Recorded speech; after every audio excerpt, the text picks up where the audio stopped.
ഉണ്ട്. ബിലാൽ ഫാൻസിന് ഇപ്പോഴും ചോദ്യം മാത്രമേ ഉള്ളൂ, എന്ന് ചേട്ടാ ബിലാൽ എന്ന് ചേട്ടാ. എത്ര പേരാ ചോദിക്കുന്നത്, എന്തൊരു ആകാംക്ഷയാണ് ആ സിനിമയ്ക്ക്. ഈ ചെറിയ ബുൾഗാൻ താടിയും ഇതും വെച്ചപ്പോൾ കറക്റ്റ് ഒരു എഡ്ഡി ജോൺ കുരിശിങ്കലായി അല്ലേ. അപ്പൊ അത് നമ്മൾ അതിശയിപ്പിക്കുന്ന കാര്യങ്ങളാണ് അതൊക്കെ അവരൊക്കെ. അതുകൊണ്ടല്ലേ അമലൊക്കെ ഇപ്പൊ എവിടെ ഇല്ലേ, എന്താ മലയാള സിനിമയുടെ ന്യൂജന്റെ പിതാമഹനാണ്. മമ്മൂക്കയുടെ സ്റ്റിൽ ക്യാമറയ്ക്ക് മുന്നിൽ ഞാൻ നിൽക്കുക, ഞാൻ പോസ് ചെയ്യുക, ആ ഫോട്ടോകൾ അന്നാനയിൽ അച്ചടിച്ച് വരികയും ചെയ്തു. അത് വലിയ സംഭവമാണ്. എന്തോ എക്കാലത്തും എനിക്ക് മമ്മൂക്കയുടെ ഒരു ഭയങ്കര സ്നേഹവാത്സല്യം എനിക്ക് കിട്ടാറുണ്ട്. അത് കൂടെ നിൽക്കുന്ന ആളുകൾ നന്നാവണമെന്ന് ആഗ്രഹിക്കുന്നതാണ് മമ്മൂക്ക. എല്ലാ ക്യാരക്ടേഴ്സും നല്ല മിഴിവോടെ അവർ നിറഞ്ഞു നിൽക്കണം.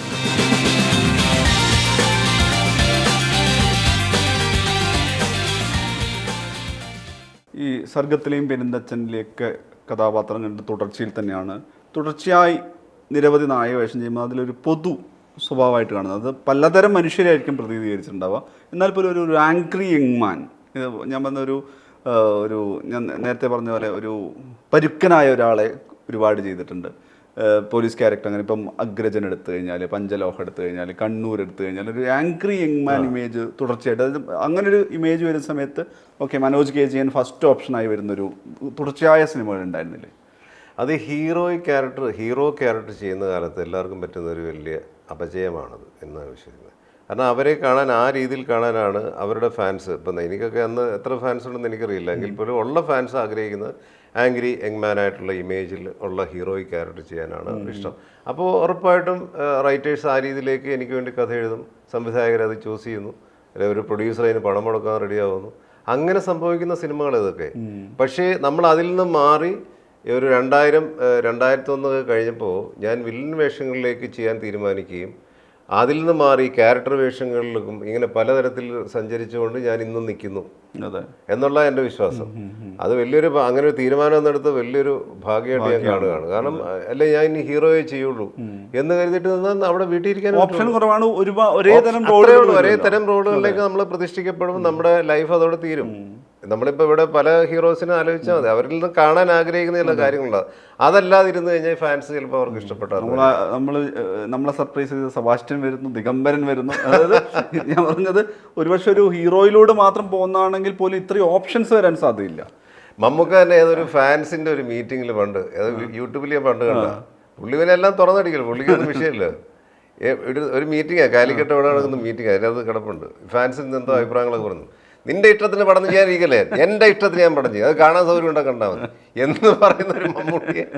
അതാണ് അദ്ദേഹത്തിന്റെ സിനിമാ ജീവിതത്തിൽ ഇത്രയും വേറിട്ട കഥ. പുള്ളി ഇതൊന്നും നോക്കാൻ നിൽക്കാറില്ല. നമ്മളിപ്പോ ഭ്രമയുഗോ ഒക്കെ നോക്കുവാണെങ്കിൽ ഈ നമ്മൾ 2023-24 മമ്മൂക്ക ലീഡ് റോളിൽ തന്നെ ഈ പറയുന്ന ഭയങ്കര ഗ്രേ ഷെയ്ഡ് എന്ന് പറയാവുന്ന, ഭയങ്കര നെഗറ്റീവ് എന്ന് പറയാവുന്ന എല്ലാതരം പുതിയ റോളുകൾ പരീക്ഷിക്കാൻ കൂടി തയ്യാറാവുന്നു. അതിൽ നിങ്ങൾ തയ്യാറായിരിക്കണമെന്ന് ഒരു എന്താ പറയുന്നത് പറഞ്ഞ് മനസ്സിലാക്കുകയാണ് ഫാൻസിനെ അദ്ദേഹത്തിന് വലിയ ഇഷ്ടമാണ്, കാര്യങ്ങളൊക്കെ ശരിയാണ്. പക്ഷേ പേഴ്സണലി ഉള്ള കാര്യങ്ങളിലേക്ക് അധികം കിടക്കരുത്. കാരണം ഞാൻ ഒരുപാട് വേഴ്സറ്റാലിറ്റി എൻ്റെ സിനിമയിൽ ആഗ്രഹിക്കുന്ന ആളാണ്. എനിക്കത് ചെയ്തേ പറ്റൂ. അത് നിങ്ങൾക്ക് പറ്റുമെങ്കിൽ നിങ്ങളെ കാണുക, അല്ലെ കാണാതിരിക്കുക, ഞാൻ ചെയ്യും എന്നുള്ളതാണ്.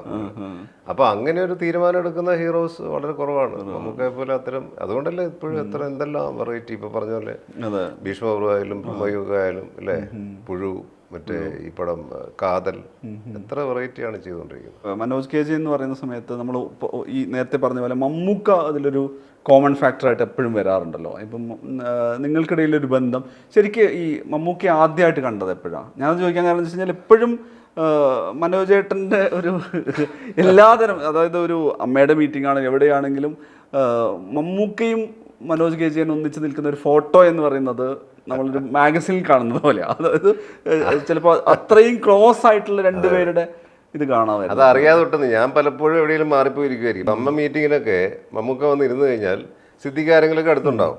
അപ്പോൾ ആദ്യം തിരക്കുന്നത് നമ്മളായിരിക്കും. അല്ല സിദ്ദിഖ് എവിടെ ഇല്ലെങ്കിൽ സിദ്ദിഖിനെ വിളി, മനോജ് എവിടെ. നമ്മൾ മാറിയിരിക്കുന്ന നമ്മൾ വിളിച്ചെടുത്തുകൊണ്ടിരുത്തും. കാരണം പുള്ളിക്ക് ഇഷ്ടപ്പെടുന്നില്ല, കംഫർട്ടബിൾ ആയിട്ടുള്ള സോണുണ്ട്, അതിൽപ്പെട്ട ആൾക്കാരാണ് നമ്മൾ. അതുകൊണ്ടായിരിക്കാം നമ്മളെ വിളിച്ചിരുത്തുന്നതാണ്. നമ്മൾ മാറിയിരുന്ന വിളിച്ചിരുത്തും. അല്ലെങ്കിൽ ചിലപ്പോൾ നമ്മൾ തന്നെ മമ്മൂക്കാന്ന് പറഞ്ഞപ്പോൾ എടുത്തു വരികയും. അതുകൊണ്ട് മുമ്പ് ഷെയർ ചെയ്ത മമ്മൂക്ക എടുത്ത ഫോട്ടോ വെച്ചിട്ട് ഞാനൊരു സ്റ്റോറി ഉണ്ടായിരുന്നല്ലോ, കൂളിംഗ് ഗ്ലാസ് അല്ലേ, കൂളിംഗ് ഗ്ലാസ് ഫോട്ടോകൾ സുഹൃതത്തിന്റെ സെറ്റിലാണ്. സുഹൃതത്തിന്റെ സെറ്റിൽ ഒറ്റപ്പാലത്ത് ഇങ്ങനെ ഇരുന്നപ്പോൾ നാനാക്കാരോട് വന്നപ്പോൾ നാനാക്കാരുടെ ക്യാമറ വാങ്ങിച്ച്, അല്ല മമ്മൂക്കാട് തന്നെ ക്യാമറ വാങ്ങിച്ച് നല്ല കുറേ പടങ്ങളൊക്കെ എടുത്തു. അതെനിക്ക് ഭയങ്കര സംഭവം. മമ്മൂക്കയുടെ സ്റ്റിൽ ക്യാമറയ്ക്ക് മുമ്പിൽ ഞാൻ നിൽക്കുക, ഞാൻ പോസ് ചെയ്യുക, ആ ഫോട്ടോകൾ നാനയിൽ അച്ചടിച്ച് വരികയും ചെയ്തു. അത് വലിയ സംഭവമാണ്. എന്തോ എക്കാലത്തും എനിക്ക് മമ്മൂക്കയുടെ ഒരു ഭയങ്കര സ്നേഹവാത്സല്യം എനിക്ക് കിട്ടാറുണ്ട്. അത് ശരിക്കും അവന്റെ സ്റ്റാർട്ട് എവിടെയാണ് ഈ മമ്മൂക്കയെ പരിചയപ്പെടുന്നതും കാണുന്നൊക്കെ? മമ്മൂക്ക എനിക്ക് കൂടെവിടെ തൃഷ്ണയെ കണ്ട കാലം പോലെ എനിക്ക് ഭയങ്കര ഇഷ്ടം മമ്മൂക്കായ. ഭയങ്കര ഫാനാണ് ഞാൻ എല്ലാ കാലത്തും. അപ്പോൾ ഈ കോട്ടയത്തൊക്കെ ഷൂട്ടിംഗ് എന്ന് വരുമ്പോഴേ ഈ കാണാമറയത്തിൻ്റെ പുള്ളി കോട്ടയം ഡിസ്ട്രിക്ട്. പുള്ളി അങ്ങനെ അത് അധികം പറയാറില്ല. പുള്ളിക്ക് എറണാകുളത്തൊക്കെ വളർന്ന് പഠിച്ചിട്ടൊക്കെ ഉള്ളതുകൊണ്ട് എറണാകുളംകാരനാണെന്ന് അറിയപ്പെടാൻ ഇഷ്ടം. പക്ഷേ ഞാൻ കോട്ടയംകാരനാണ്ട് ഞാൻ ഈ കോട്ടയത്തെ വലിയ ആൾക്കാരുടെ ലിസ്റ്റൊക്കെ പറയുമ്പോൾ എടാ മമ്മൂട്ടി കോട്ടയംകാരല്ലേ. അപ്പം ഞാനിത് ഇടയ്ക്ക് മമ്മൂക്കയോട് പറഞ്ഞു, നമുക്ക് കോട്ടയത്തിൻ്റെ കാര്യം അങ്ങനെ അധികം പറയാറില്ല. ഞാൻ ഈ കൊച്ചിയിലേക്ക് ഇവിടെയാണ് ഈ പനങ്ങാട് മഹാരാജസിലേക്ക് പഠിച്ച് ഞാൻ ലോ കോളേജിലൊക്കെ പഠിച്ചാണ്. ഞാൻ കൂടുതൽ സഹകരണം ഫ്രണ്ട്സൊക്കെ എറണാകുളത്ത്, അതുകൊണ്ട് അങ്ങനെ പറയുന്നത്. ഞങ്ങൾക്ക് അഭിമാനം കേട്ടോ കോട്ടയംകാർക്ക്. അതൊക്കെ ഇരുന്നോട്ടെ കുഴപ്പമില്ല എന്ന് പറഞ്ഞു.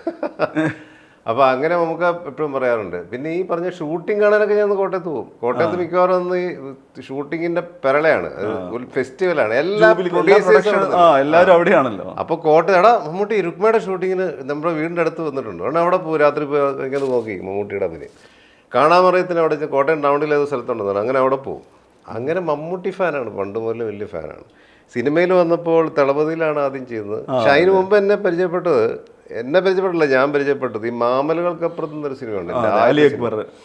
അതിൻ്റെ ഡബ്ബിങ് ഇങ്ങനെ ചിത്രാഞ്ജലി നടക്കുമ്പോൾ ഞങ്ങൾ വെയിറ്റ് ചെയ്യാണ് കുറേ ആൾക്കാർ. എന്തിനു വേണ്ടി? അടൂർ സാറിൻ്റെ മതിലുകളുടെ ഡബ്ബിങ് മമ്മൂട്ടി അകത്ത് ചെയ്യുന്നു.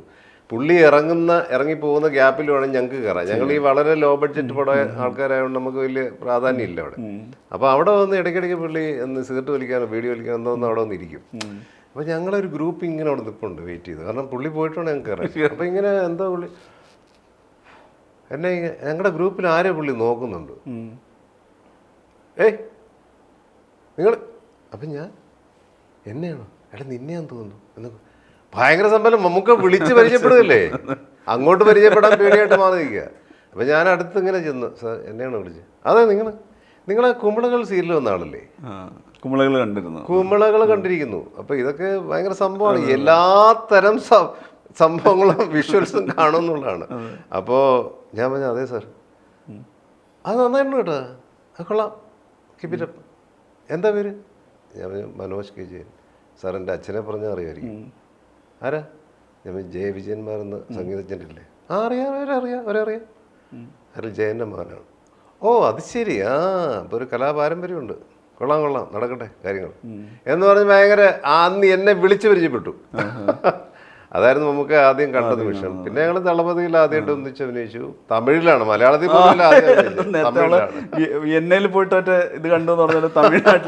അതെ തമിഴിൽ പോയിട്ട് ആദ്യം കോമ്പിനേഷൻ ചെയ്തു. പിന്നെ ഒരു കുറച്ച് വർഷങ്ങൾ 4 വർഷം കഴിഞ്ഞപ്പോഴായിരിക്കും സുഹൃതത്തിൽ ആദ്യം അഭിനയിച്ചു, ഒരു ഹെവി റോള് ഒരുമിച്ച് ചെയ്യുന്നു. പിന്നെ അങ്ങോട്ട് എനിക്ക് വന്ന് 10-18 സിനിമകളോളം ചെയ്തിട്ടുണ്ട്. മമ്മൂക്കയോട് ചെയ്യുമ്പോൾ ഒരു പ്രത്യേക, മുരളിച്ചേട്ടൻ്റെ കാര്യം പറഞ്ഞാൽ ഒരു പ്രത്യേക കെമിസ്ട്രി. എതിർദിശയിലാണെങ്കിലും ഈ കോമ്പിനേഷൻ വർക്ക് ആവുന്ന ഒരു സാധനം. പലരും മമ്മൂക്കായിട്ടുള്ള ഈ പടങ്ങളൊക്കെ പോസ്റ്റ് ചെയ്യുമ്പോൾ എഴുതും, മമ്മൂക്കയുടെ കൂടെ നിങ്ങളൊരു പടം കണ്ട് എത്ര നാളെ, എന്തൊരു കോമ്പിനേഷനാണ് നിങ്ങളുടെ, അതെന്താ വരാത്തത്? ഞാൻ അറിയില്ല. അങ്ങനെ വരാവുന്ന ഒരു ഹെവി വെയിറ്റിംഗ് കോമ്പിനേഷൻ കൂടിയാണ് ബിലാൽ. പക്ഷെ കോവിഡ് മലയാളിക്ക് നഷ്ടപ്പെടുത്തിയ കോവിഡ് കാരണം അല്ലെ. എല്ലാം അമലും ഉണ്ണിയും കൂടെ എൻ്റെ അടുത്ത് വന്ന് ഈ പുതിയ ബിലാലിൻ്റെ ഫുൾ കഥയും പറഞ്ഞു, ചേട്ടാ ഡേറ്റ് ഒരു 10-24 ദിവസം വരും, പല സ്ഥലങ്ങളിലാണ് ലൊക്കേഷൻസ് എന്നൊക്കെ പറഞ്ഞ് എല്ലാം ഫിക്സ് ചെയ്ത്, എമൗണ്ട് നമ്മുടെ റെമ്യൂണറേഷൻ വരെ ഫിക്സ് ചെയ്ത്, അഡ്വാൻസ് ഇട്ടില്ല, ബാക്കി എല്ലാ കാര്യങ്ങളും പറഞ്ഞ് ഫിക്സ് ചെയ്തിരിക്കുമ്പോഴാണ് ഈ 4 ദിവസം കഴിഞ്ഞപ്പോൾ ഇങ്ങനെ കൊറോണ എന്നൊരു സാധനം വന്ന് കയറി കേരളത്തിൽ അത് പടർന്നു പിടിക്കുന്നു. പടം നിന്നു. അതുകൊണ്ട് ബിലാൽ ഫാൻസിന് ഇപ്പോഴും ചോദ്യം മാത്രമല്ല, എന്ന് ചേട്ടാ ബിലാൽ എന്ന് ചേട്ടാ, എത്ര പേരെ ചോദിക്കുന്നറിയോ, എന്തൊരു ആകാംക്ഷയാണ് ആ സിനിമയ്ക്ക്. ഇത്രയും എനിക്ക് തോന്നുന്നു അങ്ങനെ ഒരു മലയാളത്തിൽ തന്നെ ഒരു മോസ്റ്റ് വെയിറ്റിംഗ് സീക്വൽ വേറെ ഇല്ല, തൽക്കാലം ഇല്ല, ഒരു പടമില്ല ഇത്രയും ഒരു സെക്കൻഡ് പാർട്ട് ഇത്രയും പ്രതീക്ഷിക്കുന്ന ഒരു സിനിമ വേറെ ഇല്ല. അമൽ നീരദ് തന്നെ മറുപടി പറയേണ്ട പടമാണ് അല്ലേ? അമൽ നീരദ് തന്നെ പറയണം. എന്താണ് പ്രശ്നം എന്ന് നമുക്ക് കറക്റ്റ് അറിയില്ല. ഷെഡ്ഡി എന്ന് പറയുന്ന ക്യാരക്ടർ, ഇപ്പം ഞാൻ പറഞ്ഞത് പല ക്യാരക്ടർ പറഞ്ഞ പോലെ അതും വേറൊരു തരത്തിലുള്ളൊരു ക്യാരക്ടറാണ്. ഇപ്പം നമ്മൾ അവരുടെ എല്ലാം, അതായത് മേരി ടീച്ചറുടെ മക്കളുടെ എല്ലാം സ്വഭാവം പലതാണെന്ന് പറയുന്ന പോലെ എഡ്ഡി എന്ന് പറഞ്ഞാൽ വേറെ തരത്തിലെല്ലാം സുരക്ഷിതമായി നിർത്തുക, എന്നാൽ മേരി ടീച്ചറിനെ വേറെ രീതിയിൽ ഒരു ഡിസിപ്ലിൻ ഫോളോ ചെയ്യുന്ന ഒരാളായിട്ടാണല്ലോ അതിൽ കാണുന്നത്. എന്നാൽ എല്ലാ പ്രശ്നങ്ങളും നേരത്തെ ഉണ്ടാക്കിയിട്ടുണ്ട്. ബിലാലിയും എഡ്ഡിയും പിന്നെ ഇത് ചെയ്യാത്ത സ്ഥലങ്ങളില്ല എന്ന് പറയുന്നിടത്ത് ഇവരുടെ പൂർവ്വകാലം എന്താണെന്ന് പറയുകയും ചെയ്യുന്നുണ്ട്. ബാക്കി എല്ലാവരും ബാച്ചിലർ ലൈഫിൽ നയിക്കുമ്പോഴും ഇപ്പം മമ്മൂക്കയുടെ ബിലാൽ പോലും ബാച്ചിലറായിട്ട് മുരുകനും നടക്കുന്നു, മറ്റേ ബിജോയും എല്ലാവരും അങ്ങനെ നടക്കുമ്പോഴും എഡ്ഡി ഇതെല്ലാം നിർത്തി ഒരു കുടുംബസ്ഥനായിട്ട് എല്ലാ പരിപാടിയും നിർത്തി സ്വസ്ഥമായിട്ട് ജീവിക്കുന്ന ഒരാളായിട്ടാണ്. പുള്ളിക്ക് ഒരുപാട് പ്രാരബ്ധങ്ങളും ഉണ്ട്, കടങ്ങളും കാര്യങ്ങളും ഒക്കെ ഉണ്ട്. അതുകൊണ്ട് തന്നെ വെറുതെ ഒരു തെറ്റിദ്ധാരണ ആ ഇൻഷുറൻസിന്റെ കേസിൽ ഇയാളെ സംശയിക്കുന്നുണ്ട്. അപ്പൊ അതിൽ സംശയിക്കാൻ പറ്റിയ ഒരാളായിട്ട് ഉള്ളൊരു കാസ്റ്റിംഗ് കൂടെയാണ് എന്നെ ഇട്ടത്. മനോജ് കെജൻ ഇട്ട ചിലപ്പോൾ ഒരു സംശയം ആൾക്കാർ വിശ്വസിച്ചേക്കാം എന്നൊരു ഇതുകൊണ്ടായിരിക്കും. പക്ഷെ അതൊന്നും അല്ല എന്നുള്ളൊരു ഇമേജിൽ കൊണ്ടുവരാനും നമ്മളെ കൊണ്ട് സാധിച്ചു. അങ്ങനെ ഒരു ഇമേജ് ഉണ്ടല്ലോ. അപ്പോൾ അങ്ങനെ ഒരു 2 വേരിയേഷൻ എഡ്ഡിക്കുണ്ട്. എഡ്ഡിയുടെ ഗെറ്റപ്പ് ഒക്കെ വളരെ ഡിഫറെന്റ് ആയിരുന്നു. നമ്മൾ പെട്ടെന്ന് ആംഗ്ലോ ഇന്ത്യൻ ഒക്കെ തോന്നാവുന്ന ജുബ്ബ മൊത്തം, അതായത് മറ്റവരിൽ നിന്ന് മാറി നിൽക്കുന്നത് അമലിന്റെ മാത്രം ക്രിയേറ്റിവിറ്റിയാണ്. കാരണം അവരുടെ കോസ്റ്റ്യൂം ഇവരുടെ കോസ്റ്റ്യൂം ഒരു കുടുംബത്തിൽ പെടാത്ത അതെ, ഒരു ഹാഫ് സ്ലീവ് അല്ല, ഹാഫ് ജുബ്ബ, എന്തായാലും ഹാഫ് കുർത്തയാണ് ചേട്ടാ. അപ്പൊ ഞാൻ ഹാഫ് കുർത്തയും മുണ്ടും എങ്ങനെ അലമാല ശരിയാവും ചേട്ടാ, അത് നന്നായിരിക്കും ചേട്ടാ, ഇട്ട് നോക്കാൻ പറഞ്ഞു. അപ്പൊ സാറിന് ഈ കുർത്ത നമ്മളൊരു മിനിമം ജുബ്ബ അല്ലെങ്കിൽ ഇത്രയും വരികയല്ലേ. ഈ ഹാഫ് കുർത്തയും പാൻറ്റും ഒക്കെയാണ് കുഴപ്പമില്ല, മുണ്ടും കൂടെ. പക്ഷെ അതൊരു പുതിയ ലുക്കായി, ഒരു അച്ചായൻ ലുക്ക് വന്നൊരു സ്പെക്സ് ഒക്കെ വെച്ച് ഹെയർ സ്റ്റൈലും കൂടെ ആയപ്പോഴത്തേക്കും മാല, കൊന്ത മാലയൊക്കെ ഉണ്ട്. അതൊക്കെ എൻ്റെ അടുത്ത് അമല് അവന്യൂ റീജിയൻ്റെ ഹോട്ടലിൽ വെച്ചാണ് പറഞ്ഞത്, ചേട്ടാ ഇങ്ങനെ ഒരു ഗെറ്റപ്പ് ഉദ്ദേശിക്കുന്നത്, ചേട്ടന് കുഴപ്പമില്ലല്ലേ? ഒരു കുഴപ്പമില്ല, എഡ്ഡി എന്താണോ അത് നമ്മൾ എന്താ ആവശ്യപ്പെടുന്നത് അത് ഞാൻ ചെയ്തിരിക്കും എന്ന് പറഞ്ഞു. അങ്ങനെയാണ് ഇതിന്റെ തുടക്കം മുതൽ ഞാനുള്ള ഒരാളാണ്. ബിഗ് ബിയുടെ തുടക്കത്തിനും മുതൽ ഞാൻ കൂടെ ഉള്ള ഒരാളാണ്. അപ്പോൾ അതുകൊണ്ട് എഡ്ഡി പറയുന്ന എൻ്റെ നല്ല കഥാപാത്രങ്ങളൊന്നാണ് എനിക്ക് ഏറ്റവും നല്ല ഒരു ഇത് കിട്ടിയ. ഈ മറ്റൊരു കാര്യം കൂടി ഉണ്ടല്ലോ മനോജ് ചേട്ടാ, ഇപ്പം നമ്മൾ പറയല്ലേ, ഇപ്പം പുതിയ ആളുകൾ എന്ന് പറയുമ്പോൾ ഇപ്പം ബിഗ് ബി പോലത്തെ ഒരു സിനിമ പറയുകയാണെങ്കിൽ മലയാളത്തിന് മുൻപരിചയമില്ലാത്തൊരു സിനിമയാണ്. അങ്ങനെ ഒരു കൂട്ടം ആളുകൾ വരുന്നു, അവർ കമ്മ്യൂണിക്കേറ്റ് ചെയ്യുന്നത് എനിക്ക് അമല് ഇനീഷ്യലി കമ്മ്യൂണിക്കേറ്റ് ചെയ്ത, അതായത് മമ്മൂക്കയിൽ എത്തുന്നതിന് മുമ്പ് കമ്മ്യൂണിക്കേറ്റ് ചെയ്ത ഒരാൾ കൂടിയാണല്ലോ, എന്നുവെച്ചാൽ അതിലേക്ക് ബ്രിഡ്ജ് ചെയ്യുന്ന ആദ്യത്തെ ആൾ കൂടിയാണല്ലോ. അപ്പോൾ ഇവർക്ക് സ്പാർക്ക് ഉണ്ട്, ഇവർക്ക് തെറ്റാൻ സാധ്യതയില്ല, ഇവരെ വിശ്വസിക്കാന്ന് പറഞ്ഞൊരു ട്രസ്റ്റ് ബിൽഡ് ചെയ്യാണല്ലോ. നമ്മൾ ഇതൊന്നും കേട്ട പതിവില്ലല്ലോ. ഇങ്ങനെ ഇപ്പം നേരത്തെ ഈ കോസ്റ്റ്യൂമിൽ പോലും നമുക്കൊരു പൂർണ്ണമായ വിശ്വാസം ആ മൊമെന്റിൽ ചിലപ്പോൾ കിട്ടാത്ത തരത്തിലുള്ള വിചിത്രമായ ചിന്തയാണല്ലോ ഇവർ. എത്രയോ മുന്നിട്ടാണ് നമ്മളെക്കാൾ നിൽക്കുന്ന അവരുടെ ക്യാരക്ടറും അവരുടെ ആ വിഷനും ആ കഥാപാത്രങ്ങളും അല്ലേ ആ സിനിമ എന്താണെന്ന് നമ്മൾ ചിന്തിക്കുന്നതിൻ്റെ എത്രയോ അപ്പുറത്താണ് അമൽ നിൽക്കുന്നത് എനിക്ക് മനസ്സിലായി. ആ ക്യാരക്ടർ കറക്റ്റാണ്. ആ ഷോർട്ട് കുർത്തയും ആ വെള്ളം മുണ്ടും എടുത്ത് അച്ഛനായിട്ട് കൊന്തമാലയിട്ട് ഈ ചെറിയ ബുൾഗാൻ താടിയും ഇതും വെച്ചപ്പോൾ കറക്റ്റ് ഒരു എഡ്ഡി ജോൺ കുരിശിങ്കലായി അല്ലേ. അപ്പോൾ അത് നമ്മൾ അതിശയിപ്പിക്കുന്ന കാര്യങ്ങളാണ് അതൊക്കെ അവരൊക്കെ. അതുകൊണ്ടല്ലേ അമലൊക്കെ ഇപ്പോൾ എവിടെ ഇല്ലേ, എന്താ ഒരു മലയാള സിനിമയുടെ ന്യൂജന്റെ പിതാമഹനാണ്. അതിനുശേഷമാണ് ഇത്തരം സിനിമകളിലേക്കും ഒരുപാട് ഫാൻസ് ആണെങ്കിലും ആളുകളൊക്കെ കുറെ വൈകിയാണല്ലോ ഇത് ഏറ്റെടുത്ത് സെലിബ്രേറ്റ് ചെയ്യുന്നത്. പക്ഷെ ആ ബിലാലിനെ അല്ലെങ്കിൽ ബിഗ് ബിയെ ആ മൊമെന്റിൽ തിരിച്ചറിയാൻ പറ്റി. എന്നാൽ ഈ സംഘത്തിന്റെ കൂടെ ഇവരെന്തോ പുതിയത് ഉണ്ടാക്കുകയാണ്, ഇവരിൽ ഒരു പുതുമയുണ്ട് എന്ന് തിരിച്ചറിഞ്ഞൊരു സംഘമാണല്ലോ നിങ്ങൾ അതിനകത്ത്. കാരണം നിങ്ങൾ എത്രയോ ആക്ടേഴ്സിന്റെ കൂടെ സമയത്ത് എന്തായിരുന്നു ഈ ബിഗ് ബി ഒക്കെ പറഞ്ഞപ്പോൾ ഇത് പുതിയത് എന്തോ ആണെന്ന് തോന്നാൻ കാരണം? കാരണം നമ്മൾക്ക് അതിൽ ബിലാലിന്റെ ഓപ്പണിംഗ് സീക്വൻസ് പോലും മലയാളത്തിൽ മുമ്പ് ഉണ്ടായിരുന്നില്ല, അങ്ങനെ ഒരു ഇൻട്രൊഡക്ഷൻ നായകനെ. നമ്മൾ കാണാൻ കൊതിക്കുന്ന അല്ലെങ്കിൽ എന്തെങ്കിലും മലയാളത്തിൽ വരണമെന്ന് ആഗ്രഹിക്കുന്ന ഒരു ആറ്റിറ്റ്യൂഡും ഫ്രെയിമിങ്ങും കാര്യങ്ങളും അല്ലെ ക്യാമറ വർക്കും അതിന്റെ ടെക്നോളജിയൊക്കെ കൊണ്ടുവരുന്ന ഒരു സിനിമയായിട്ട് തോന്നി. കാരണം ബോളിവുഡിൽ മാത്രമേ നമ്മൾ ഇത്തരം സിനിമ നേരത്തെ പരിചയമുണ്ടായിരുന്നു. അമലിനെ എൻ്റെ ഒരു ഡിസ്റ്റന്റ് റിലേറ്റീവ് അമലിനെ അറിയാം. അമ്മൻ്റെ ഫാദർ എൻ്റെ റിലേഷനാണ്, ഓമനക്കുട്ടൻ സാറ്. അപ്പോൾ അങ്ങനെ ഈ അമല് മഹാരാജസിൽ ആശ്രമ ഇനാഗുറേഷന് ചെയർമാനായിരുന്നപ്പോൾ എന്നെ വിളിച്ചിട്ടുണ്ട്. അപ്പോൾ അച്ഛൻ മുഖേന വിളിച്ചേ, മനോജ് ഇവൻ അമലിവിടെ മഹാരാജസിൽ ആർഷപ്പ് സെക്രട്ടറിയാണ്, ഒന്ന് വരാൻ പറ്റൂ. അപ്പോൾ 95 കിലോമീറ്ററാണ്. അപ്പോൾ ഞാൻ സിനിമയിലൊക്കെ സജീവമായിട്ട് നിൽക്കുന്ന കാലമാണ്. ഞാൻ പറഞ്ഞു വരാം എന്ന് പറഞ്ഞു. അങ്ങനെ അമല് ഈ പറഞ്ഞ ചെയർമാനായിരുന്ന കാലത്ത് ഞാനവിടെ ഇനാഗുറേഷന് പോയിട്ട് അങ്ങനെയൊക്കെയുള്ള ബന്ധം അന്നേ ഉണ്ട്. പക്ഷെ അതൊന്നും പുള്ളി കണ്ടിന്യൂ ചെയ്തില്ല, അങ്ങനെയൊക്കെ പോയി. പുള്ളി തന്നെ ഇവന് അമല് പഠിക്കാനായിട്ട് ഇൻസ്റ്റിറ്റ്യൂട്ടിൽ പോകുന്ന കാര്യവും അദ്ദേഹം എന്നെ വിളിച്ചു പറഞ്ഞു, ഓമനക്കുട്ടൻ ചേട്ടൻ വിളിച്ചു പറഞ്ഞു, ഇങ്ങനെ മകനിങ്ങനെ സിനിമയാണ് താല്പര്യം, അവനിങ്ങനെ ഒരു ഇൻസ്റ്റിറ്റ്യൂട്ടിൽ പോകണമെന്നുണ്ട്. നല്ല കാര്യമല്ലേ, എങ്ങനെയാണ് മനോജിൻ്റെ അഭിപ്രായം? നല്ല കാര്യം, അവൻ്റെ ടേസ്റ്റിന് വിടുക, നല്ലതല്ലേ. അങ്ങനെ അതും എൻ്റെ അടുത്ത് ചോദിച്ചാൽ എനിക്ക് ഇപ്പോഴും ഓർമ്മയുണ്ട്. അത് പിന്നെ അതിനുശേഷമാണ് കൽക്കട്ടയിൽ എവിടെയും കൽക്കത്തയില്. അതെ. പിന്നെയാണ് ബ്ലാക്ക് ഒക്കെ ചെയ്യുന്നതും ക്യാമറ ആയിട്ട് ചെയ്യുന്നതും. പിന്നെ ജെയിംസിന്റെ ഷൂട്ടിങ്ങിന്റെ ഇടയിലാണ് എന്നെ വിളിക്കുന്നത്, ഇങ്ങനെ ഒരു സബ്ജക്റ്റ് ഉണ്ട് മനോജേട്ടാ, മമ്മൂക്കയെ ഒന്ന് കേൾപ്പിക്കണം, എനിക്ക് ഒന്ന് സഹായിക്കണം എന്ന് പറഞ്ഞു. അങ്ങനെയാണ് ഞാൻ മമ്മൂക്കയെ വിളിച്ച് പറയുന്നു. മമ്മൂക്ക അത് കേൾക്കുന്നതും ഇമ്മീഡിയറ്റ് തന്നെ പെട്ടെന്ന് 2-3 പടം മാറ്റി വെച്ച് ഇത് കമ്മിറ്റ് ചെയ്യുന്നത്. കാരണം മമ്മൂക്കയ്ക്ക് അറിയാം എപ്പോഴും പുതുമ മാത്രം ആഗ്രഹിക്കുന്നതാണ് മമ്മൂക്ക. ഈ പടം ഒരു കൾട്ട് സാധനമായിരിക്കും പുള്ളിക്ക് കിട്ടിക്കാണും. എന്നോട് ആദ്യം ഇതിൻ്റെ കഥ പറയുന്നത്. അതിനുശേഷം മമ്മൂക്കയോട് പോയി പറഞ്ഞ് മമ്മൂക്ക അത് സമ്മതിച്ച് പടം നടന്നു. അപ്പൊ ഈ ഇടയ്ക്ക് ഞാൻ ഇതുപോലെ ഒരു ഇന്റർവ്യൂ ഞാനിത് പറഞ്ഞു.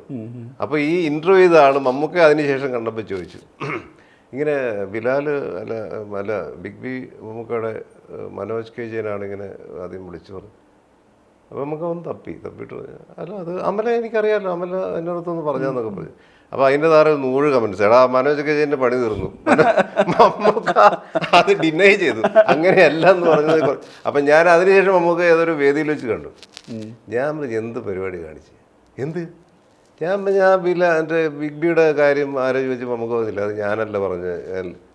ആ ശരിയാണ്, ഞാനത് മറന്നുപോയി. ഞാൻ പറഞ്ഞു ഇനിയല്ല ഇന്റർവ്യൂ വന്ന നാണം കെടുത്തരുത്, ഞാനല്ലേ ഒന്ന് വിളിച്ചു പറഞ്ഞേ, കറുത്ത പക്ഷികളുടെ സെറ്റിലേക്ക് ഞാനല്ലേ വിളിച്ചേ, ഇങ്ങനെ ഒരു പയ്യൻ അമൽ നീരത്, അമലിനെ അറിയാം എന്നാൽ പോലും കഥയുണ്ട് കേൾക്കണമെന്നൊക്കെ പറഞ്ഞു. ശരിയാ ഞാൻ മറന്നുപോയി. അതായത് എനിക്ക് ഓർമ്മയുണ്ട്, ആ സമയത്ത് ഷാനിയ മറ്റെടുത്ത ഫോട്ടോസ് ആദ്യം വന്നിരുന്നു, ഒരു ഫോട്ടോഷൂട്ടായിരുന്നു, ഷാനി എടുത്ത ഫോട്ടോഷൂട്ട്. എനിക്കന്ന് പിന്നീട് മനോവേട്ടൻ തന്നെ ഈ എഡ്ഡിയുടെ മറ്റേ ധനുഷ്കോടിയിലെ മറ്റേ വലിയ മറ്റേ ആ ചെയറിലിരിക്കുന്ന ഒരു ഫോട്ടോ ഒക്കെ ബിബിയുടെ എന്തെങ്കിലും സ്റ്റില്ലിട്ട കത്തിക്കേറുകയാണ്, ചേട്ടാ ബിലാൽ വരാൻ പോകണോ, ബിഗ് ബി അല്ല ബിലാൽ വരാൻ പോകണോ, ചോദ്യങ്ങളുടെ ബഹളമാണ്. പിന്നെ ഒരു സ്റ്റില്ലിടാൻ പറ്റില്ല ഇപ്പം. ഫോർട്ട് കൊച്ചി വഴി പോയിട്ട് ഒരു സ്റ്റില്ലെടുത്താൽ ചേട്ടാ ബിഗ് ബി തുടങ്ങാൻ പോകുന്ന ആ അവസ്ഥയാണ്. ഫോർട്ട് കൊച്ചി സ്റ്റില്ലെടുത്ത് നമുക്ക് പോസ്റ്റ് ചെയ്യാൻ പറ്റാത്ത അവസ്ഥയാണ്. അത്ര ആകാംക്ഷയാണ് ആളുകൾക്ക്. അമലിനോട് ശരിക്കും അതിനുശേഷം ഭീഷ്മയൊക്കെ വന്നതിന് ശേഷം ഇത് സംസാരിച്ചിട്ടുണ്ടോ, എന്താണ് ബിലാലിന്റെ? അല്ല ചേട്ടാ അത് സ്ക്രിപ്റ്റ് കുറച്ചുകൂടെ അവനോട് അന്ന് അമലിനെന്ന് പറഞ്ഞു, എനിക്കറിയില്ല കറക്റ്റ്. മറ്റു പ്രൊജക്ടുകളും അതിനിടയ്ക്ക് അമലിന് വേറെ പ്രോജക്ട്സും വന്നുകൊണ്ടിരിക്കല്ലേ. ഇത് മമ്മൂക്കയുടെ ഡേറ്റ് ഒക്കെ ഒത്തു വരണ്ടേ, മമ്മൂക്ക നല്ല ബിസി അല്ലേ, എന്താ അറിയത്തില്ല കറക്റ്റ് റീസൺ അറിയില്ല. ഈ പിന്നെ മലയാള സിനിമ ഇപ്പോൾ നമ്മൾ പറയുകയാണെങ്കിൽ ഇപ്പോൾ രേഖാചിത്രം 2025 തന്നെ വലിയൊരു ഓപ്പണിങ്ങിൽ ഒരു സിനിമയായി മാറുകയാണ്. മലയാള സിനിമയിൽ ഭയങ്കര ഒരു പെർഫോമൻസ് ഉള്ള ഇൻഡസ്ട്രി. ഇപ്പോൾ പുറത്തുള്ള ആളുകളെല്ലാം പറയുന്നത് ഭയങ്കര എണ്ണം തികഞ്ഞ പെർഫോമൻസ് വരുന്നതാണ്. ഞാൻ ഹിറ്റും ഫ്ലോപ്പും എല്ലാ കാലത്തുണ്ട്. ഇപ്പോൾ നമ്മൾ എണ്ണം നോക്കുകയാണെങ്കിൽ 200 പടം വരുന്നു, 20 പടം ഹിറ്റാവുന്നു എന്ന് പറയുന്നത് നമ്മൾ ഓർമ്മ വയ്ക്കുന്ന കാലം മുതലേ ഹിറ്റിൻ്റെയും ഫ്ലോപ്പിൻ്റെയൊക്കെ കണക്ക് ഈ വിധത്തിൽ തന്നെയാണ്. പക്ഷേ ഈ ഇൻഡസ്ട്രി ഇന്ത്യയിൽ തന്നെ എണ്ണം പറഞ്ഞ പെർഫോമൻസിൻ്റെ കാര്യം പറയുന്നു, ആളുകൾ എടുത്തു പറയുന്നു.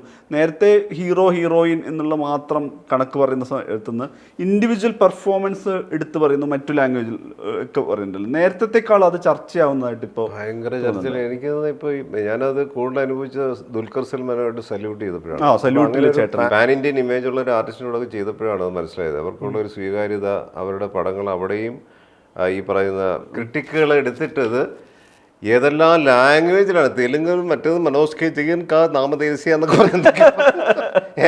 അപ്പൊ ഇത് ലോകം മുഴുവൻ ചർച്ച ചെയ്യപ്പെടുകയാണ്. അതൊരു ഭയങ്കര രസമല്ലേ. പണ്ട് ആര് കാണാൻ ഇവിടെ ആരെടുക്കാനാണ്, കൂടിപ്പോയ TH കോടമ്പുഴയുടെ ഒരു റിവ്യൂ ഉണ്ടാവും ചിത്രഭൂമിയിൽ, അല്ലെങ്കിൽ ഇവിടെ മറ്റേ G കൃഷ്ണന്മാരും, അങ്ങനെ കുറച്ച് ആൾക്കാരുണ്ട്, ചില ആൾക്കാർ.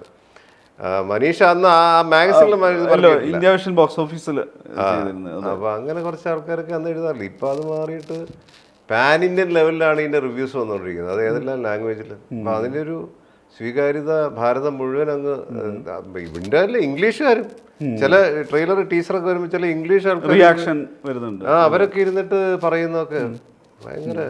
ഈ സെല്യൂട്ടിന്റെ കാര്യം ഞാൻ ആലോചിച്ചു. സെല്യൂട്ട് എന്ന് പറയുന്നത് ഒരു ഗ്യാപ്പിന് ശേഷമാണ് വരുന്നത്. പക്ഷെ സെല്യൂട്ടിലെ ക്യാരക്ടർ ഭയങ്കര രസമുള്ളൊരു ക്യാരക്ടർ. എന്തുകൊണ്ടാണ് ചർച്ച, നമ്മൾ മുമ്പേ പറഞ്ഞ കാര്യമാണ്, എന്തുകൊണ്ട് അത് ചർച്ച ചെയ്യപ്പെട്ടില്ല? അത് ഈ പറഞ്ഞ പോലെ ചർച്ച ചെയ്യപ്പെടേണ്ട ഒരു ക്യാരക്ടറായിരുന്നു. പക്ഷെ സക്സസ് എനിക്ക് തോന്നുന്നില്ല അത്രയും. അത് മാത്രമല്ല അതൊരു OTT വരുന്നു. പിന്നെ സോണി ലിവ് ആയിരുന്നു അന്ന്. അത് മീൻസ് ഈ പറയുന്ന ഹോട്ട്സ്റ്റാറോ മറ്റു പോലെ അത്രയും ആക്സെപ്റ്റൻസ് ഉള്ള ഒരു OTT-ലായിരുന്നില്ല.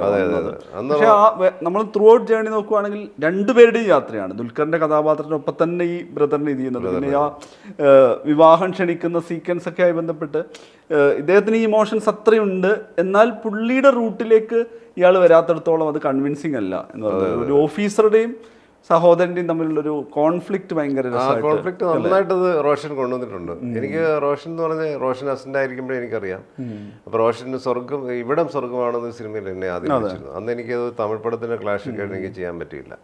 പിന്നെ ഇവിടെ ഈ പടം ഉണ്ടല്ലോ, മറ്റേ ലാലേട്ടൻ ഗസ്റ്റുകളോട് വന്ന് മറ്റേ കായംകുളം കൊച്ചുണ്ണി അതിലൊരു ക്യാരക്ടറൊക്കെ വിളിച്ചത്. അപ്പോൾ റോഷൻ എന്നെ എല്ലാ കാലത്തും എന്നോട് വലിയ സഹോദര തുല്യമായ സ്നേഹമുള്ള ആളാണ്. അപ്പോൾ ഞാൻ ലണ്ടനിലിരിക്കുമ്പോഴാണ് എന്നെ വിളിച്ച് പറയുന്നത്, ഇങ്ങനെ ചേട്ടാ സല്യൂട്ട് എന്നൊരു പടം ചെയ്യാണ്, ചേട്ടൻ ഉറപ്പാടിയാണ്, ഉഗ്രം ക്യാരക്ടറാണ്, ദുൽഖറാണ്, അവരുടെ പ്രൊഡക്ഷനാണ്.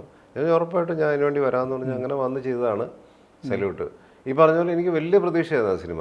നല്ല രസമുള്ള ഒരു ക്യാരക്ടറൈസേഷനും ഈ ചേട്ടൻ അനിയൻ ബന്ധം, വളരെ സ്ട്രെയിറ്റ് ഫോർവേഡ് ആയിട്ടുള്ള അനിയൻ പോലീസ് ഓഫീസർ, ചേട്ടൻ DYSP ആണ്. പുള്ളിയുടെ സാഹചര്യങ്ങളുടെ സമ്മർദ്ദം കൊണ്ട് പുള്ളി കൈക്കൂലിക്കാരനായിട്ട് മാറിയതായിട്ടുള്ളൊരു അവസ്ഥയായിരിക്കാം. പക്ഷെ അങ്ങനെ ഈ രണ്ട് പേഴ്സണാലിറ്റി തമ്മിലുള്ള ക്ലാഷാണ് ആ സിനിമ മുഴുവൻ. അത് വളരെ ഭംഗിയായിട്ട് റോഷൻ ചെയ്തിരിക്കുന്ന സ്ക്രിപ്റ്റ് നല്ലതായിരുന്നു. മറ്റേ സഞ്ജയ് ബോബി.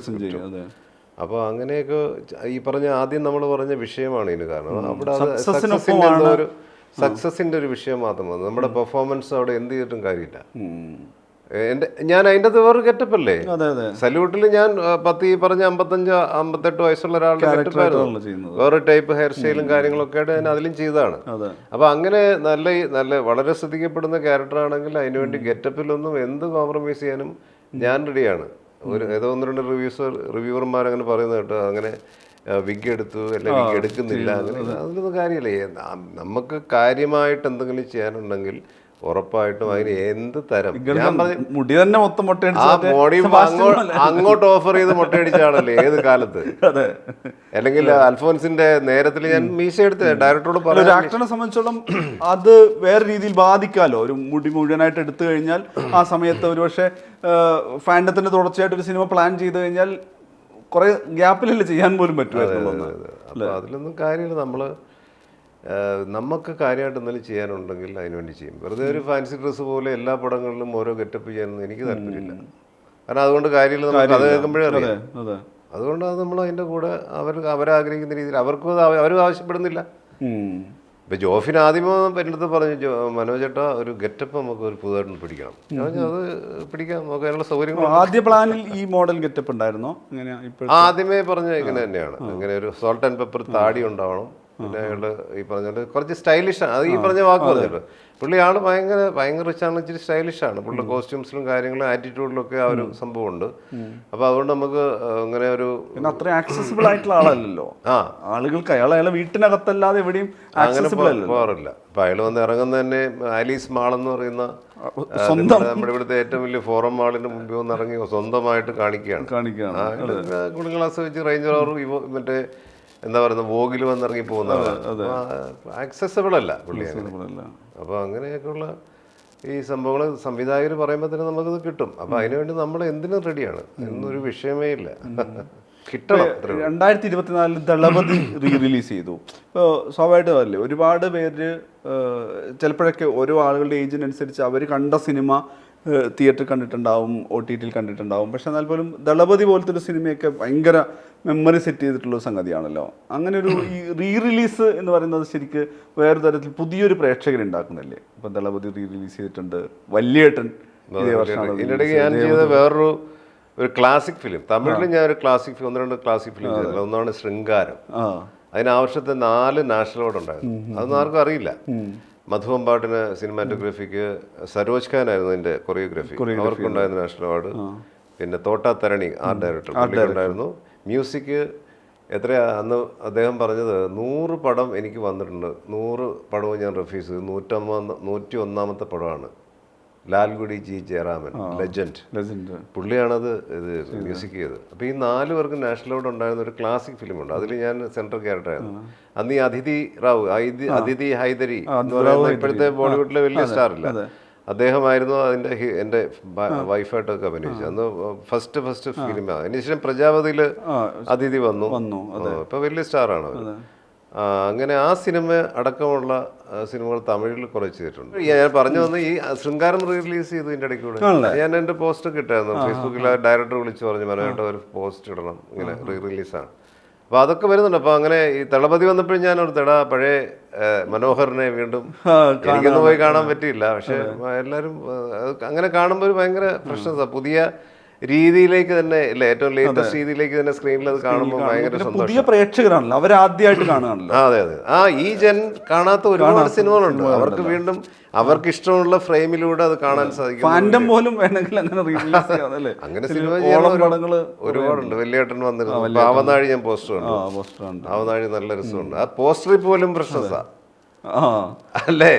പോസ്റ്റർ പോലും നല്ല കുട്ടപ്പനായിട്ടിരിക്കുന്നു, പുതിയ പടമായിട്ടിരിക്കുന്നു. ഈ ദളപതിയുടെ കാര്യം ചോദിക്കുകയാണെങ്കിൽ, ദളപതി എന്ന് വെച്ചാൽ നമുക്ക് പരിചിതം എന്ന് പറഞ്ഞു കഴിഞ്ഞാൽ നമുക്ക് പൂർണ്ണമായും വഴങ്ങാത്തൊരു ഭാഷ വരുന്നു.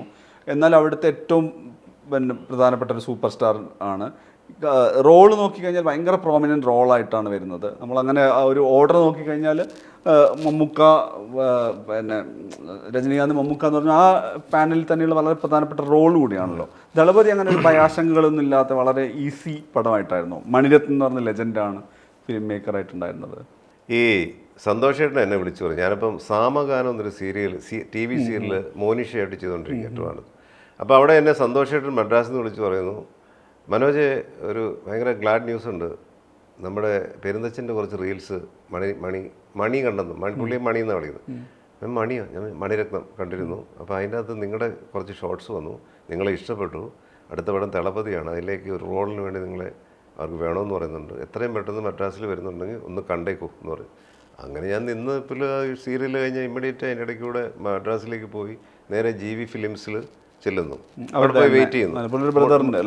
ഞാനപ്പോൾ അന്ന് മൊട്ടയടിച്ചിരിക്കുന്ന പെരുന്തച്ചൻ കഴിഞ്ഞ് ജസ്റ്റ് ഇരിക്കുന്ന സമയത്ത് തീരെ മുടിയില്ല. അപ്പോൾ ഞാനൊരു സ്കാർഫ് പോലെ സാധനം കെട്ടിക്കൊണ്ട് അവിടെ പോയിരുന്നു. അപ്പോൾ ആരോ ഒരു പ്രൊഡക്ഷൻ മാനേജർ ഇറങ്ങി വന്നു. എന്താ? ഞാൻ പറഞ്ഞില്ല, മണി സാറിനെ കാണണം, അത് മമ്മൂട്ടി സാർക്കിട്ട് ഉള്ള പേസിട്ട് ഇருக்கு. ഞാൻ പറഞ്ഞു മമ്മൂട്ടി ഉള്ളയാ? അപ്പം നമുക്കൊരു വല്ലാത്ത അനുഭൂതി. കാരണം നമ്മുടെ സ്വന്തം ആളല്ലേ. എനിക്ക് ഞാനായിട്ട് ഒരു അടുപ്പം മമ്മൂക്കയ്ക്കില്ല, പക്ഷെ ഒന്നുമില്ല, മലയാളിയല്ലേ, മമ്മൂക്കയല്ലേ. അപ്പം അങ്ങനെ അകത്തിരുന്ന് ഇവർ വെളിയിറങ്ങി സംസാരിച്ച് ഞാൻ കുറേ നേരം അവിടെ വെയിറ്റ് ചെയ്തു. നോക്കിയപ്പോൾ ഒരു ഡോർ തുറന്ന് മമ്മൂക്ക ആദ്യം വിളി വരുന്നു, മണിരത്നം വിളി വരുന്നു. മമ്മൂക്ക യാത്രയാക്കാണ്ട് പുള്ളി ഇറങ്ങിയ. അപ്പം മമ്മൂക്ക ഇങ്ങനെ നോക്കി ഒഴുകി എന്നെ കണ്ടു. എന്താ ഇവിടെ? എന്താ ഇവിടെ എന്ന്. അപ്പം ഞാനുടനെ എണീറ്റ് അങ്ങ് അടുത്ത് ചെന്നു. എന്താ ഇവിടെ? ഞാൻ പറഞ്ഞു, സാർ മണി സാർ പറഞ്ഞിട്ട് വന്ന. മണി ഇതിൽ പുള്ളിയുണ്ടോ എന്ന് ചോദിച്ചു. ഒരു ക്യാരക്ടറുണ്ട്, അത് കൊടുക്കണം. പുള്ളി വളരെ മിതഭാഷയാണ് മമ്മൂക്ക. അല്ല സോറി, മണി സാറ് ആണല്ലേ? കൊള്ളാം. ഇത് അറിയാം, നമ്മുടെ ജയവിജയന്മാർ എന്ന് പറഞ്ഞിട്ട് വലിയ മ്യൂസീഷ്യനാണ്. ജയൻ്റെ ഭയങ്കര ഇൻട്രഡക്ഷനൊക്കെ കൊടുത്തു. അത് നമുക്ക് പറയേണ്ട ഒരു ആവശ്യമില്ല. പുള്ളിയുടെ ഒരു നന്മയാണത്. ഒരു ആക്ടർ, ഞാനിങ്ങനെ ഒരു പേടിച്ച് നിൽക്കുന്ന ഒരു ആക്ടറില്ല, അന്ന് ഇവരെയൊക്കെ കണ്ടിട്ടിങ്ങനെ നിൽക്കില്ല. അപ്പോൾ അത് മാറ്റിയെടുത്ത് അദ്ദേഹം ഒരു വലിയ മ്യൂസീഷ്യൻ്റെ മോനാണ്.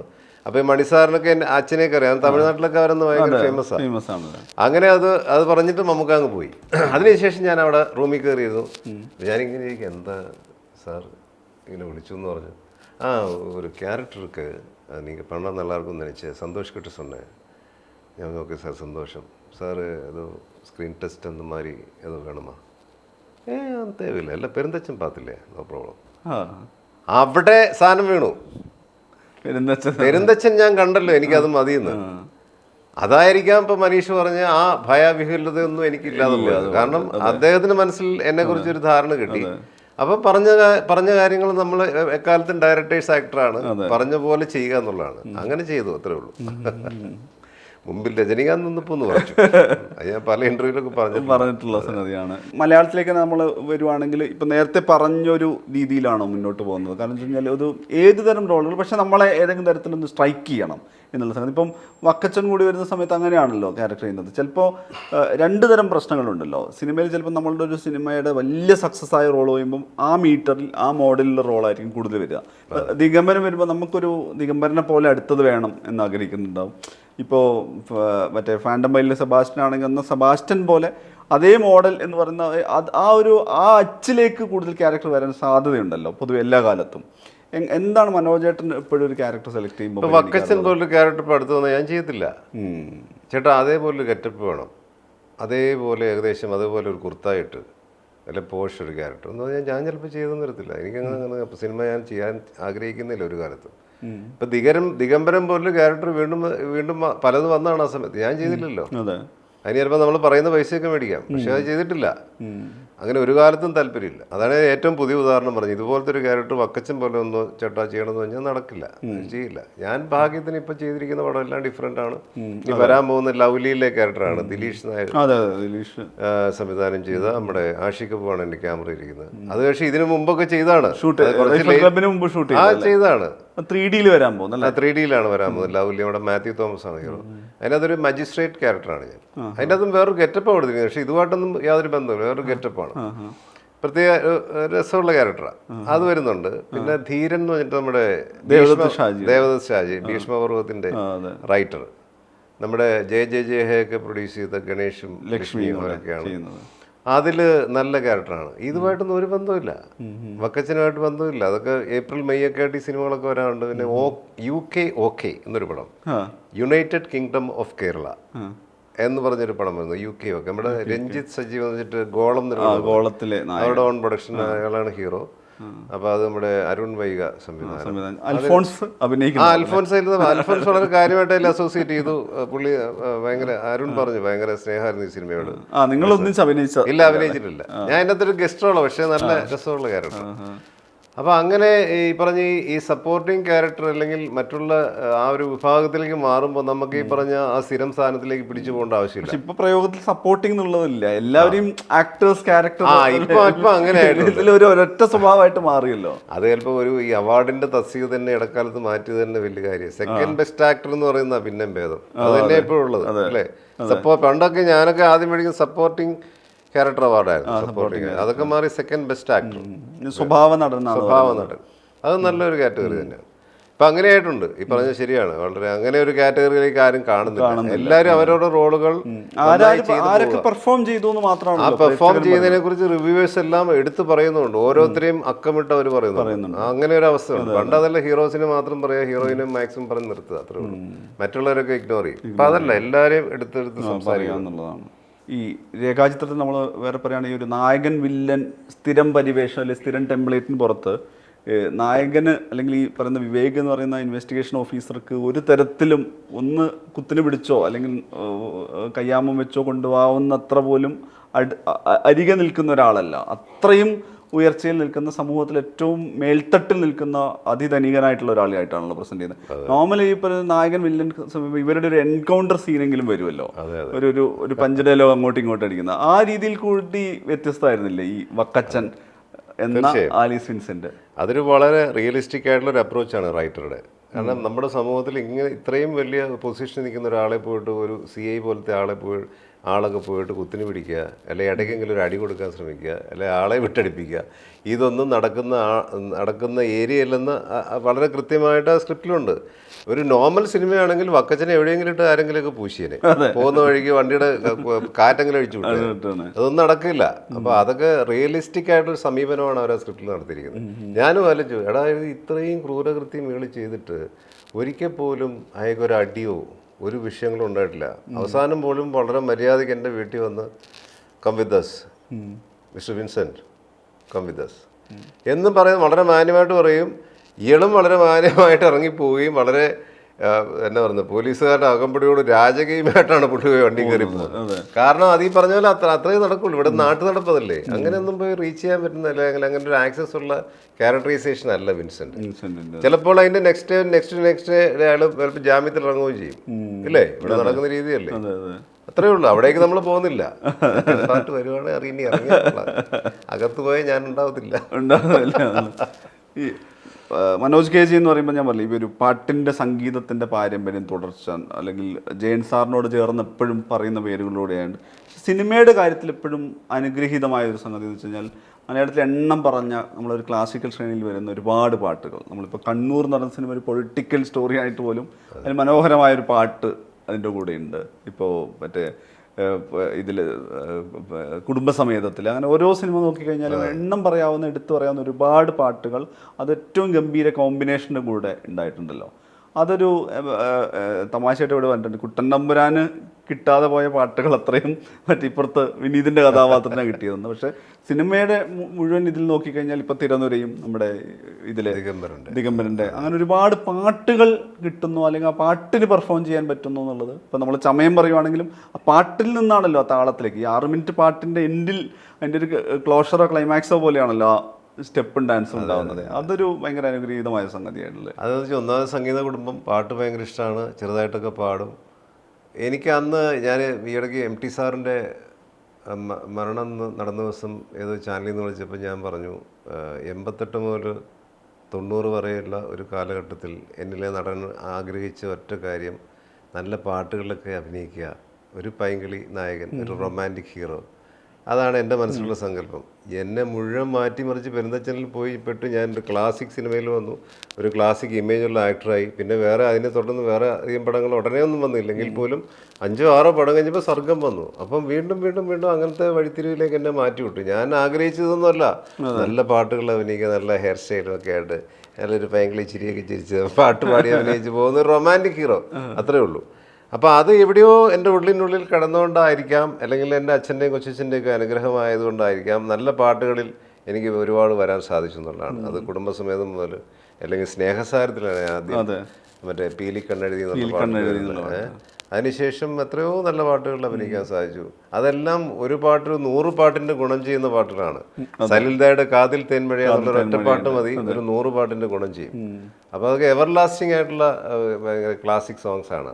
നീലരാവിൽ ഇന്ന് തന്നെ, തിരനുരയും ചുരുൾമുടിയിൽ, കണ്ണൂരിലെ ആ പാട്ട് കടലറിയില്ല, എന്തേയും മുല്ലേ പൂക്കാത്തു പഞ്ചലോഹത്തിലെ, അങ്ങനെ കുറേ നല്ല പാട്ടുകൾ വരാൻ പറ്റിയിട്ടുണ്ട്. അതൊക്കെ എനിക്ക് തോന്നുന്നു അച്ഛൻ്റെയും കൊച്ചച്ഛൻ്റെയും ഒക്കെ അനുഗ്രഹമായിരിക്കാം നല്ല പാട്ടുകളിൽ അഭിനയിക്കാൻ സാധിച്ചത്. ഈ നമ്മൾ രേഖാചിത്രം എടുക്കുമ്പോൾ തന്നെ അതിലൊരു പരമ്പരാഗത പതിവ് നായക സങ്കല്പം കൂടി, അതായത് ഇതിൽ തോറ്റുപോകുന്ന നായകനുണ്ട്, ഒരു ഇൻവെസ്റ്റിഗേറ്റീവ് ഡ്രാമ സ്വഭാവത്തിലാണ്. ഇപ്പോൾ പല തരം കഥാപാത്രങ്ങൾ ചെയ്ത ഒരാൾ എന്നുള്ള രീതിയിൽ കാണാം. ഇപ്പം ആസിഫ് ഒരു തുടർച്ചയായ സക്സസ് ഉണ്ടാക്കുകയാണ്. ഒരു കൺവെൻഷണൽ ഹീറോ അല്ലെങ്കിൽ പിന്നെ സൂപ്പർ ഹീറോ, അതിനായകത്വമൊക്കെ ഉള്ളൊരു കഥാപാത്രം എന്നുള്ളതിൽ നിന്ന് മാറി മറിയുന്നുണ്ടോ? കാരണം ഒരുപാട് കാലം നായക കഥാപാത്രം കൂടി ചെയ്ത ഒരാൾ എന്നുള്ള രീതിയിൽ ചോദിക്കുകയാണ്. അത് മലയാളത്തിൽ അങ്ങനെ മാറി മറിഞ്ഞു പോകുന്നുണ്ടോ? നായകനിലൂടെ തുടങ്ങി നായകനിൽ അവസാനിക്കുന്ന സിനിമ അതൊക്കെയുള്ള രീതിയിൽ നിന്ന്. ആസിഫിൽ ഞങ്ങളുടെ ഏറ്റവും നല്ല ക്വാളിറ്റി അതാണ്. കാരണം ഹീറോ എന്ന് പറഞ്ഞിട്ട് അതിനകത്ത് എല്ലാ കാര്യങ്ങളും പുള്ളി സ്കോർ ചെയ്ത് പോകണമെന്നുള്ള ആഗ്രഹങ്ങളൊന്നും പുള്ളിക്കില്ല. ആ സിനിമയാണ് പുള്ളിക്ക് വലുതായിട്ട് നോക്കിക്കാണുന്ന എൻ്റെ വിശ്വാസം. തൻ്റെ ക്യാരക്ടർ നന്നാവണം എന്നുള്ളത് ശരിയായിട്ടുള്ള കാര്യം തന്നെ. പക്ഷേ അതല്ലാതെ പല സീനുകളിലും ഒരു കൺവെൻഷണൽ ഹീറോ ചെയ്തു പോകേണ്ട, അല്ലെങ്കിൽ അവരുടെ ഫാൻസ് ഇഷ്ടപ്പെടുന്ന രീതിയിൽ അവരിങ്ങനെ ഭയങ്കര വലിയൊരു സംഭവമായിട്ട് നിൽക്കുന്ന രീതിയിലുള്ള ആഗ്രഹിക്കുന്ന ആളെ അല്ല ആസിഫ്. കാരണം ഈ സിനിമയിൽ തന്നെ ഉദാഹരണമാണ് അല്ലേ. ചിലപ്പോൾ ഒരു ഹീറോ സംഭവിക്കുന്ന എനിക്ക് തോന്നുന്നില്ല. ആസിഫ് മറ്റേ സ്വന്തം മമ്മൂട്ടി ചേട്ടൻ എന്നുള്ള ഡയലോഗോട് കൂടി ഫോട്ടോ കൊടുത്തിട്ട് തിരിഞ്ഞ് നടക്കുന്നിടത്ത് സിനിമ തീരണമെന്ന് ചിലപ്പോൾ വേറൊരു ഹീറോ ആഗ്രഹിച്ചേക്കാം. പക്ഷേ അതിനുശേഷം വീണ്ടും രേഖ വന്ന കടയിൽ നിന്ന് നാന വാങ്ങിക്കുന്നിടത്ത് സിനിമ തീരുമ്പോൾ ചിലപ്പം ലീഡ് റോൾ ചെയ്യുന്ന എല്ലാവർക്കും അത് ചിലപ്പോൾ ഇഷ്ടപ്പെടണമെന്നില്ല. അത് ഞാൻ നടക്കുന്നിടത്ത് നിർത്തിയാൽ പോരെ. കാരണം അവരിൽ അവസാനിക്കണം എന്നുള്ള ആഗ്രഹിക്കുന്ന ഒരുപാട് ഹീറോസ് ഉണ്ട് ഇവിടെ. അതല്ലാതെ അത് സിനിമയ്ക്ക് അതാണ് നല്ലത്, അത് ചാതിരിക്കട്ടെ നല്ലതല്ലേ എന്ന് പറയുന്ന ആറ്റിറ്റ്യൂഡുള്ള ഒരു ആക്ടറാണ് ആസിഫ്. അതുകൊണ്ട് എനിക്ക് ആസിഫിൻ്റെ ഈ വലിയ വിജയം, തുടർച്ചയായിട്ടുള്ള വിജയമൊക്കെ ആസിഫിൻ്റെ നമ്മൾ കണ്ടു പഠിക്കേണ്ടതാണ്. അപ്പോൾ അങ്ങനെ മമ്മൂക്കൊക്കെ അങ്ങനെയാണ്, കൂടെ നിൽക്കുന്ന ആളുകൾ നന്നാവണമെന്ന് ആഗ്രഹിക്കുന്ന ആളാണ് മമ്മൂക്ക. എല്ലാ ക്യാരക്ടേഴ്സും നല്ല മിഴിവോടെ അവർ നിറഞ്ഞു നിൽക്കണം. അത് ഇപ്പം ഞാൻ തന്നെ മമ്മൂക്കയോട് ചെയ്ത എത്ര സിനിമകൾ എനിക്ക് ഏറ്റവും നല്ല റോൾസ്, അത് ഏറ്റവും നല്ല രീതിയിൽ വന്നിട്ടുണ്ടതിൻ്റെ കാര്യം പുള്ളിയുടെ ഒരു സഹകരണമാണ്. ഒരു സൂപ്പർ സ്റ്റാറിൽ നിൽക്കുമ്പോഴും കൂടെ നിൽക്കുന്നവരും നന്നാവണം എന്നുള്ളൊരു ആറ്റിറ്റ്യൂഡ്, തീരുമാനമുണ്ട്. അതാണ് മമ്മൂക്കയുടെ പടങ്ങളിലുള്ള പ്രത്യേകത. ഫാൻഡത്തിലും സമാനമായൊരു ഇൻസിഡന്റ് ഉണ്ടല്ലേ? ഫാൻഡം പൈലിൽ അത് മമ്മൂക്ക ഞാൻ വില്ലനല്ലേ. അപ്പോൾ ഒരു സിറ്റുവേഷനിൽ, ഒരു സീനിൽ ഞാനിങ്ങനെ പുള്ളിയെ മർദ്ദിച്ച് അവശനാക്കി എൻ്റെ വണ്ടി CRIയിൽ കൊണ്ട് വലിച്ചങ്ങ് ഒരു പബ്ലിക്കിൻ്റെ ഇടയിൽ കൊണ്ട് വലിച്ചങ്ങ് ഇടും. ആ ഇടുന്നത് തന്നെ കുഴപ്പമാണ്. മീൻസ് അത് തന്നെ ഒരു ഹീറോ സമ്മതിക്കില്ല. വലിച്ചങ്ങോട്ട് ഇട്ടിട്ട് ഒരു പന്തത്തിന് തീ കൊളുത്തിട്ട് ബോംബെ വാല ഫാൻഡം പൈലി ഇതേ കിടക്കുന്നത് എന്നോട് കളിച്ച ഇവൻ്റെ അവസ്ഥയായിരിക്കും എന്ന് പറയുന്നുണ്ട്. എന്നിട്ട് നെഞ്ചിൽ സ്ക്രിപ്റ്റിൽ എഴുതി നെഞ്ചാങ്കൂണ്ടി ചവിട്ടിയിട്ട് ഇങ്ങനെ തള്ളി അങ്ങ് വിടണം. ഞാൻ നമുക്ക് അത് ഞാൻ ചെയ്യില്ല. എന്ത് പറ്റി? നമുക്കത് ബുദ്ധിമുട്ടാണ്. നമുക്കാണ് നെഞ്ചിലൊക്കെ ഞാൻ അത് ഷൂ ഇട്ടൊക്കെ ചവിട്ടി, എനിക്കത് കാലേ പൊങ്ങില്ല, നമുക്ക് ശരിയാവില്ല. ഏയ് അത് ക്യാരക്ടറല്ലേ, നിങ്ങളത് നോക്കരുത്, നിങ്ങൾ ധൈര്യമായിട്ട് ചെയ്യും. അങ്ങനെ ഒരുപാട് ഫോഴ്സ്ഫുള്ളി എന്നെ കൊണ്ട് പറഞ്ഞ മമ്മൂക്ക ചെയ്ത്. വേറൊരു ഹീറോ ആണ് ചിലപ്പോൾ അത് ചിലപ്പോൾ സ്ക്രിപ്റ്റിൽ നിന്ന് മാറ്റിക്കും, നെഞ്ചത്തെ വിടണ്ട, കുഴപ്പമില്ല, അങ്ങനെ ചവിട്ടി അങ്ങ് ഇട്ടോട്ടെ എന്ന് പറയും. പക്ഷെ അതിനും മമ്മൂക്ക ചെയ്യിച്ചു. അപ്പോൾ അവിടെ നോക്കുന്ന സ്റ്റാർഡമോ കാര്യങ്ങളോ അല്ല, ആ ക്യാരക്ടർ എന്താണ് ആവശ്യപ്പെടുന്നത്, അല്ലെങ്കിൽ എൻ്റെ ക്യാരക്ടർ എന്താണ് ആവശ്യപ്പെടുന്നത്, അത് അവിടെ അനിവാര്യമാണെങ്കിൽ അത് ചെയ്തേ പറ്റൂ എന്നുള്ളതാണ്. അങ്ങനെയുള്ള മൈൻഡുള്ള ആക്ടേഴ്സ് ചിന്തിക്കുള്ളൂ അല്ലേ. അത് എക്കാലത്തും നമുക്ക് അത് ഭയങ്കര ഗ്രേറ്റ് ആക്കരുത്. കൂടെ നിൽക്കുന്ന ആർട്ടിസ്റ്റുകളെല്ലാവരും പെർഫോം ചെയ്ത് അവരും വലുതാവണം, നമ്മളോടൊപ്പം നന്നാവണം എന്ന് ആഗ്രഹിക്കുന്ന ഒരാളാണ്. എന്തായാലും മനോരേട്ട തുടർന്നും നമ്മളൊരു ദീർഘ സംഭാഷണം ആഗ്രഹിക്കേണ്ടത്. അതിനുള്ള കഥാപാത്രങ്ങൾ ഇനിയും കൊച്ചൻ പോലുള്ള സംഭവങ്ങൾ വീണ്ടും ഉണ്ടാവട്ടെ. എന്നാലും മനീഷിന് മുമ്പ് താങ്ക് യു. Thank you.